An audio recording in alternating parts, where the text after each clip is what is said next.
પછી ભરૂચમાં પણ મનરેગા કૌભાંડ થયાના આક્ષેપ થયા છે। જિલ્લા કોંગ્રેસ પ્રમુખે ભ્રષ્ટાચારના આરોપ લગાવ્યા છે।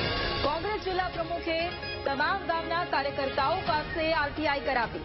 આમોદ તાલુકાના અડવાલા, દાદાપુર અને વાડિયા ગામમાં ભ્રષ્ટાચાર થયો હોય તેવા આરોપ લગાવવામાં આવ્યા છે।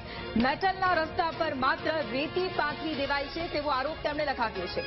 કામ કર્યા વગર જ મુરલીધર એન્ટરપ્રાઇઝને 47 લાખ રૂપિયા ચૂકવી દેવામાં આવ્યા છે। માત્ર કાગળ પર થયેલી કામગીરીની તપાસ કરવાની કોંગ્રેસે અત્યારે માંગ પણ કરી છે। ફરી એક વખત મનરેગા કૌભાંડમાં આક્ષેપ કરવામાં આવી રહ્યા છે।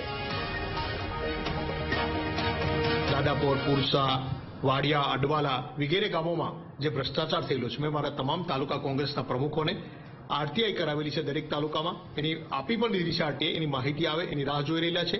માહિતી આવે એ ઉજાગર કરવા માટે ભ્રષ્ટાચાર જે લોકો પૈસાની ખાયકી કરેલી છે। મનરેગા યોજના ગરીબોની રોજીરોટી માટેની યોજના છે। એ રોજીરોટી પર લાટ મારીને ભારતીય જનતા પાર્ટીના આગેવાનો પોતાના ખિસ્સા ભરવામાં પૈસા વાપરેલા છે। ત્યારે એ પૈસાની રિકવરી પણ કરાવવાની છે અને એને ખુલ્લો પાડીને એને સજા પણ કરાવવાની છે।